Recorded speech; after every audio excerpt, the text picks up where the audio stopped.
is a Bentley. And you're too heavy. Tire doesn't have enough air in it. All right, fine, I'll scoot in. Shiny. Ooh, chrome. What on earth is that? The Infiniti QX80. Infiniti? I've never heard of Infiniti. And what is that? This is a Bentley. Oh. Step aside, peasant. Hey, mamas. Family edition. Today we're going to see how important a badge is For a luxury SUV like the 23 Infiniti QX80. The look of luxury on the QX80. This is the range topper. So you've got all these chrome bits like the grille surround, and of course you've got the Infiniti badge in chrome, that's standard. Dark gray painted insert for this grille. We've got projector LED headlights and LED daytime running lights, those look good. Down below we've got LED fog lights, and I think the face is a good opening act on this model. It was recently updated, like what, 2 years? How recent? 2 years ago, 3 years ago? Yeah. And it's still looking fresh. Did you mention this is Did you mention this is champagne court? I did not. Cheers! Cheers to accidentally matching the car with what we're wearing. Oh, that's embarrassing. Round the side you have 22-inch dark gray painted wheels. You've got chrome garnish, more chrome around the window trim and the door handles. It's a little too much chrome for me. I'm not much of a chrome gal, but are you? Let me know in the comments. Up here, you have silver painted roof rails. Crossbars optional. Oh, crossbars optional. Thank you. Why are you zooming in? You have this lovely integrated step here. Where are you going? And I like the profile right up until this point. Then it gets a little busy with the swoosh and a whoo. That's a big jaw. Let's show my. Wow. And the bottom jaw. See, they just go, bottom jaw. Shut out. It's hard to avoid it. You have to see it to believe it. Yeah, there's a lot of bumper. A lot of bumper down low. I like the taillights, thin LED taillights that got going on, and a little chrome there, that's fine. A little swooshy for me, I agree with you, but the bottom jaw, that's a lot. It can tow a lot as well, though. 8,500 pounds, remove this cap, hook up your big old toys. That's the most in the class. Yeah.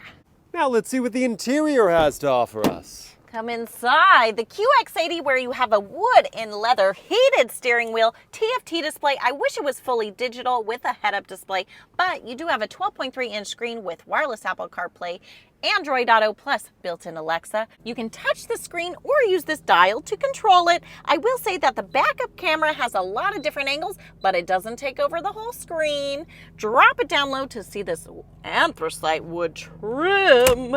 Your wireless charging pad, 2 USBs, more anthracite wood with cup holders, and some storage in here, which is not super deep. But your back passengers can push this button to access it. You have this saddle brown semi-aniline leather that feels really good. They're heated and ventilated and quilted.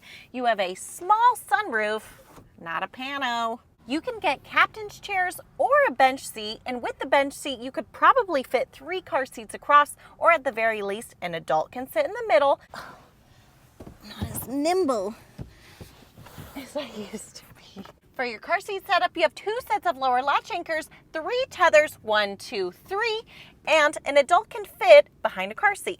Zippity-doo-dah, zippity-hey. Let's hear from my partner today. Yeah. With the car seat in. Plenty of knee room here. Headroom is solid, and my back angle is a perfect. A perfect. A perfect. In the second row, I've got plenty of leg and headroom for someone at 5'9". My seat reclines. You have dual entertainment screens. This one has a USB and an HDMI. You've got some nice quilting on the back of the seat. Down here's your third zone of climate control, 2 stages of heated seats, 2 USB-As, an AC and a DC. Whoa!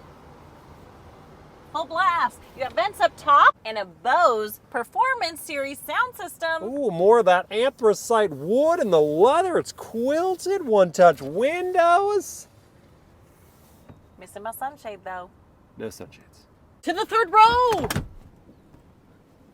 In the third row, you have power recline and inclining seats, vents up top, cup holders, no USBs. You do have a large headrest, but this seat is missing one. This does seat 8 people, but I wouldn't feel that comfortable putting someone in this middle seat. Let's check out that trunk. Behind the third way, we've got...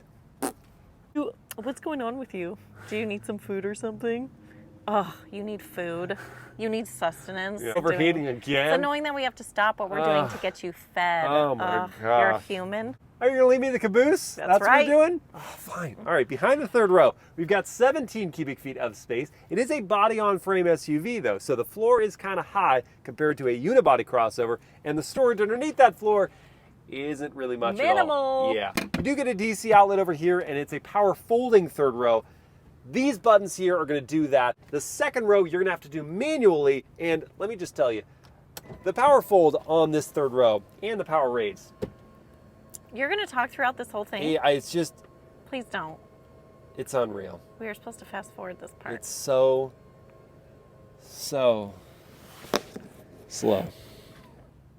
Oh, we're done. All right, so that is the third row down, and we've also got the second row folded flat. So we've got 95 cubic feet of space. Got them all back up now. All right, for the stroller test, go ahead. Yeah, no, it's your thing. You do it. Oh, fine. Tag. Double stroller test. You know he wanted to do it. He was like, oh, fine. I also want it to fit. So you better fit. Oh. Or I'm going to have a fit. I get to do it. It fits. Savannah. Ta-da. We are really annoying. We know. know. So if you tell us in the comments, we know. We know. It's we not don't really surprising care. to either of us. We found each other. And that's what matters. Hey, you know what also matters? A good turning radius. Show them. And the QX80, they can't see, they're inside the cabinet. I'm going to describe Show it. It's a great turning radius. For this big of a body-on-frame 3-row SUV, turning radius is tops. And also for a body-on-frame SUV, which is bouncier typically than unibody SUVs, this is not bad. The ride quality in this is excellent. It's just a great suspension system. And so, with a good turning radius and nicer ride, it's pretty pleasant to motor around in. Talking about the seats, these are really comfortable. The leather is really nice. It's real nice. I will say that this is a little low for my taste. Agreed. I'm kind of like lean with it, rock with it, yeah. you know. Also, I wish the driver's seat could be lowered just a touch more.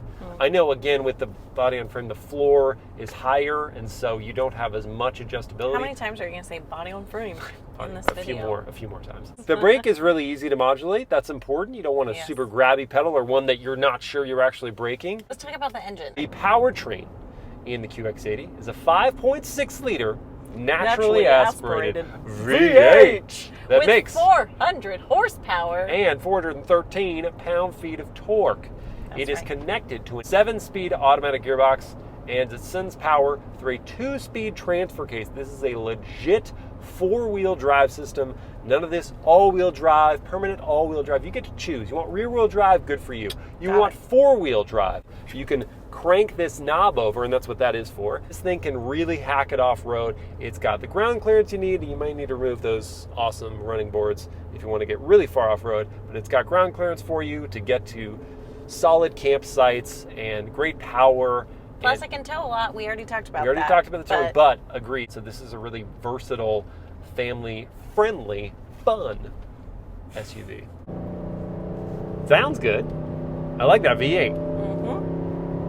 And it gets this thing moving. Oh yeah, for the, I mean, a thing this size, it feels like this size going up a hill right now. That's good grunt.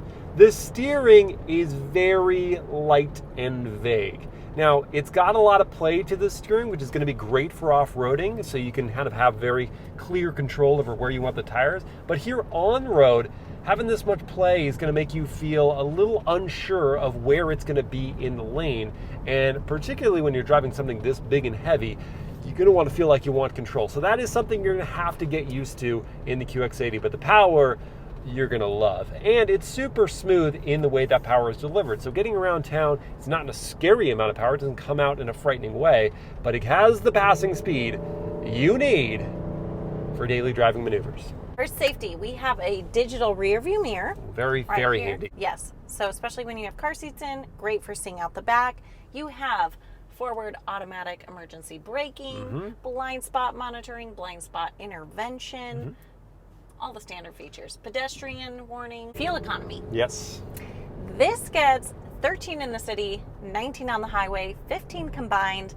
That altogether is a bit lower than its competitors. Yeah, it's not way off the pace. It's tied with the Jeep Grand Wagoneer compared to like the Escalade or the GMC Yukon, Denali, of course, being the same vehicle, and the Lincoln Navigator. Those get higher fuel economy, 16 for the GM products and 18 for the Lincoln Navigator. So you're going to be visiting the fuel station a bit more often in the QX80. I think our concluding thoughts with the driving portion of the QX80 is that it's great to live with, it's comfortable, has good visibility. Yeah, it does. It has enough power. More than enough. Yeah. And it would be a good vehicle to road trip in or camp in, yes, right? Very absolutely. capable. Now let's talk competition and pricing. The starting figure for the QX80 is $75,000. If you want the Sensory range topper that we're driving here, that's $86,000. But this one, as tested, is $92,000. Competitors include the Cadillac Escalade that starts at $86,000. We have the GMC Yukon Denali that's $77,000, the Lincoln Navigator for $82,000, or the Jeep Grand Wagoneer for a whopping $92,000. Have you tried? To get up there? What are we? It's hard to get up here. Bottom down. Strength again. What are we concluding on the QX80? That I think people rely too heavily on the badge. The badge. Badge.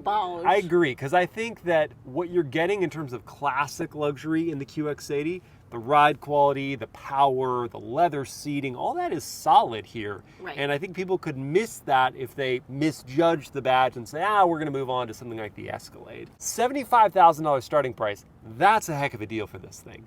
$92,000 as tested for the Sensory all-wheel drive with some options is too much. Steep. I really would expect more frills and things that you are getting in some competitors. The extra guac. The extra guac. Extra. Pay the Chipotle fee. Pay the extra charge for the other sunshades, vehicles. Get the massaging seats. Get the Pano sunroof. Yeah. Get the reef. Get the reef and the roof. Get both of them. That amount of money, you should be looking elsewhere. Right. But if you want a deal, and frankly, I don't think these are as in crazy high demand as those other models, that I think you could go into a dealership and maybe for $75,000 get some of the more mid or high tier version of the QX80 features and get out the door. And that's the appeal of the potential deal of the QX80. See you next time. See you. What? You bounce around so much, I can't. And that's the appeal of the potential. Oh. That's the peel. I'm a banana.